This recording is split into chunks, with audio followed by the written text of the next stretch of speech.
Commit అయితే నా మాట నేనే వినను. ఈ మాట అమెరికా న్యూ ప్రెసిడెంట్ డొనాల్డ్ ట్రంప్కు యాప్ట్ అయినంతగా ఎవరికీ అవ్వదు.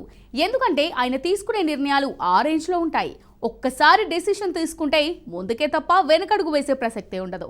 ఇప్పుడు అదే చేస్తున్నారు. ఇప్పటికే ప్రతీకార పన్నులతో ప్రపంచ దేశాలకు టెంపర్ చూపిస్తున్న ట్రంప్ ఇప్పుడు ప్రపంచ ఆరోగ్య సంస్థకు ఫస్ట్ డేనే ఫస్ట్ షో చూపించడం ఖాయమంటున్నారు.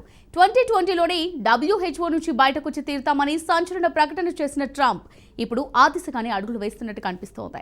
ఇంతకు అమెరికా అధ్యక్షుడిగా ఛార్జ్ తీసుకున్న ఫస్ట్ డే WHOకు ట్రంప్ చూపించబోతున్న ఫస్ట్ షో ఏంటి? ప్రపంచ ఆరోగ్య సంస్థ నుంచి అమెరికా బయటకు వచ్చేస్తే ఏం జరుగుతుంది? Watch this. ప్రపంచ ఆరోగ్య సంస్థకు ట్రంప్ నుంచి భారీ షాక్ తప్పదా?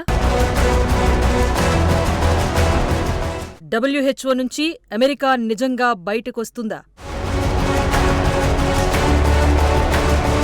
ప్రపంచ ఆరోగ్య సంస్థపై డొనాల్డ్ ట్రంప్ కంప్లైంట్స్ ఏంటి? ట్రంప్ డిసైడ్ అయితే డిస్కషన్స్కు ఛాన్స్ ఉండదు. ఒక్కసారి డెసిషన్ తీసుకుంటే డిలే అయ్యే సీనే ఉండదు. అది ఎంత పెద్ద నిర్ణయమైనా, ఆఖరికి ప్రపంచాన్నే ప్రభావితం చేసే సబ్జెక్ట్ అయినా ఆచరణలో పెట్టాలి అనుకుంటే అది జరిగి తీరాల్సిందే. అందుకే ఆయన చర్యలపై ప్రపంచానికి అంత ఆసక్తి. సింపుల్గా చెప్పాలి అంటే ట్రంప్ చర్యలు ఊహాతీతం. మళ్లీ అమెరికా అధ్యక్షుడిగా బాధ్యతలు తీసుకోబోతున్న వేళ ట్రంప్ వైఖరి అంతే మిస్టరీగా ఉంది. ఓవైపు టారిఫ్ వార్నింగ్స్, మరోవైపు పనామా, గ్రాన్లాండ్ను స్వాధీనం చేసుకుంటాం అనే క్రిస్టల్ క్లియర్ కామెంట్స్ రచ్చరేపుతున్న వేళ ఇప్పుడు ప్రపంచ ఆరోగ్య సంస్థ నుంచి అమెరికా ఎగ్జిట్ అవుతుందనే వార్తలు ఉత్కంఠ రేపుతున్నాయి. అధ్యక్షుడిగా అధికారం చేపట్టిన మొదటి రోజే డొనాల్డ్ ట్రంప్ సంచలన నిర్ణయం తీసుకోబోతున్నారట. ప్రపంచ ఆరోగ్య సంస్థ నుంచి అమెరికా తప్పుకునేలా కీలక నిర్ణయం వెలువడుతుందని అమెరికా మీడియా కోడే కూస్తోంది. ట్రంప్ అధికారం చేపట్టిన ఫస్ట్ డే లేదా పాలన ప్రారంభమైన వెంటనే ఈ నిర్ణయం ఉంటుందని జార్జ్ టౌన్ వర్సిటీకి చెందిన ఆరోగ్య నిపుణుడు లారెన్స్ గోస్టిన్ అన్నట్టుగా మీడియా కథనాలు చెబుతున్నాయి. కానీ ప్రపంచ ఆరోగ్య సంస్థతో ట్రంప్కు ఉన్న వైరమేంటి? WHO నుంచి అమెరికా ఎగ్జిట్ అయితే అసలేం జరుగుతుంది? ప్రపంచ ఆరోగ్య సంస్థతో అమెరికా సంబంధం దశాబ్దాల నాటిది. అయితే గతంలో ట్రంప్ హయాంలో ఈ బంధం డ్యామేజ్ అయింది. ప్రపంచ ఆరోగ్య సంస్థతో అమెరికాకు ఉన్న బంధాన్ని తెంచేస్తున్నట్టు 2020 మే నెలలో అధ్యక్ష హోదాలో ట్రంప్ ప్రకటించారు. కరోనా వైరస్ మహమ్మారికి చైనా బాధ్యత వహించేలా చేయటంలో WHO విఫలమైందన్నారు. చైనాను శిక్షించే లక్ష్యంతో తీసుకుంటున్న చర్యలను ప్రకటిస్తున్న సమయంలో ప్రపంచ ఆరోగ్య సంస్థ పూర్తిగా చైనా గుప్పిట్లో ఉంది అంటూ ట్రంప్ ఆరోపించారు. ప్రపంచ ఆరోగ్య సంస్థకు అందించే తమ నిధులను వేరే సంస్థలకు మళ్లించనున్నట్టుగా తెలిపారు. 2020 మే 18న WHO చీఫ్ టెడ్రోస్కు లేఖ రాసిన ట్రంప్ ప్రపంచం తీవ్రంగా నష్టపోయేలా చేసిన కరోనాను ఎదుర్కోవటంలో మీరు, మీ సంస్థ పదే పదే తప్పటడుగులు వేస్తున్నారు అనేది స్పష్టంగా తెలుస్తోంది అంటూ విమర్శించారు.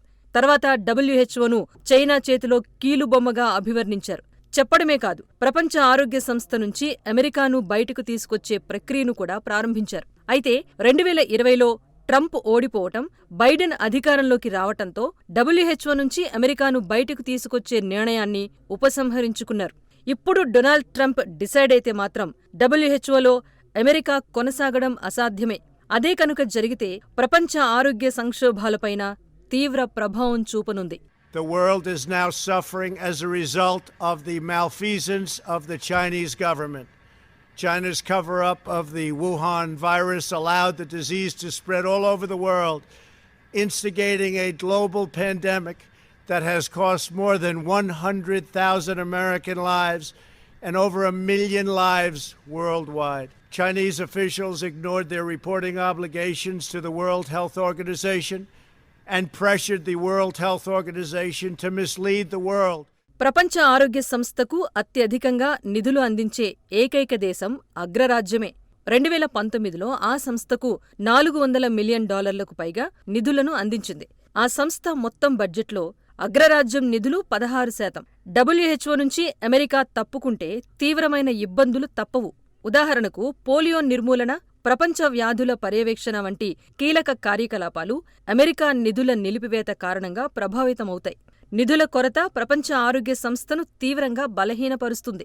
ఫలితంగా ఆరోగ్య సంక్షోభాలపై సమర్థవంతంగా స్పందించటం కష్టతరమవుతుంది. అలాగే అమెరికా గైర్హాజరు చైనా ఇతర దేశాలకు డబ్ల్యూహెచ్ఓలో తమ పట్టును పటిష్టం చేసుకోవటానికి ఛాన్స్ ఇస్తుందని నిపుణులంటున్నారు. అంతేకాదు యూరప్లోని కొంతమంది మితవాద నేతలు అంతర్జాతీయ సంస్థల నుంచి దూరం కావాలనే తమ డిమాండ్ను కూడా తీవ్రం చేయొచ్చు.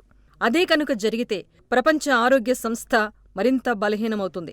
చివరికి కరోనా లాంటి మహమ్మారులను ఎదుర్కోవటం ప్రపంచానికి అసాధ్యంగా మారుతుంది. ప్రపంచ ఆరోగ్య సంస్థ విషయంలో ట్రంప్ ఇంత సీరియస్గా ఉండటానికి కారణం లేకపోలేదు. ఆ సంస్థ నిజంగానే చైనా చేతిలో కీలుబొమ్మగా మారిపోయింది.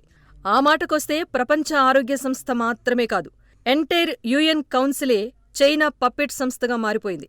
ఈ మాట ఆ సంస్థ మాజీ ఉద్యోగే చెప్పారు. 2024 ఏప్రిల్లో చైనా ఆగడాలకు సంబంధించి ఎంఆర్ రైలీ అనే ఐక్యరాజ్యసమితి మాజీ ఉద్యోగిని సంచలన ఆరోపణలు చేశారు. యుఎన్ వంటి అంతర్జాతీయ సంస్థలను ఆధీనంలోకి తెచ్చుకోవాలని జిన్పింగ్ ప్రభుత్వం ప్రయత్నిస్తోంది అంటూ ఆరోపించారు. అంతర్జాతీయ ప్రమాణాలు, నిబంధనలను తనకు అనుకూలంగా మార్చుకోవాలని చైనా చూస్తోందని అన్నారు. డ్రాగన్ కంట్రీకి వ్యతిరేకంగా రిపోర్ట్స్ రాయకుండా ఐక్యరాజ్యసమితి సీనియర్ అధికారులను ఒత్తిడి చేస్తున్నట్టు యూకే ఫారిన్ అఫైర్స్ కమిటీకి సమర్పించిన రిపోర్ట్లో తెలిపారు. మానవ హక్కుల ఉల్లంఘన, కోవిడ్ మూలాలపై యుఎన్ రిపోర్ట్స్ను చైనా తనకు అనుకూలంగా మార్చుకున్నట్టుగా ఎమ్మా ఆరోపించారు. వ్యూహాన్ ల్యాబ్ లీక్ పైన ఎక్కువ ప్రస్తావన లేకుండా జాగ్రత్త పడ్డారు అంటూ వేగర్ ముస్లింలపైన దురాగతాలకు సంబంధించిన రిపోర్ట్స్ను తారుమారు చేసినట్టుగా స్పష్టం చేశారు.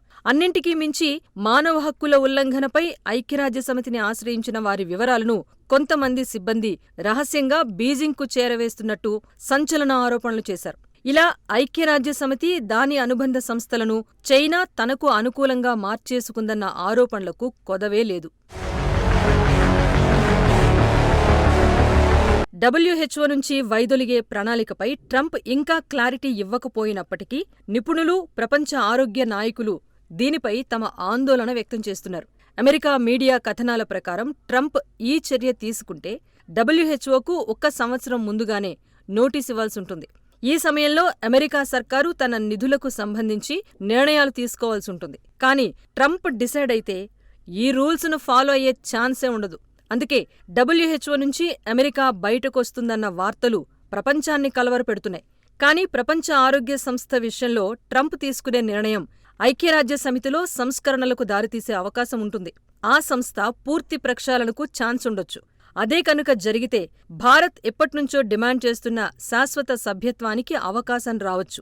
అలా కాదని అమెరికా నిష్క్రమణను బీజింగ్ తనకు అనుకూలంగా మార్చుకుంటే మాత్రం ప్రపంచానికి అసలు సమస్యలు అప్పుడే మొదలవుతాయి.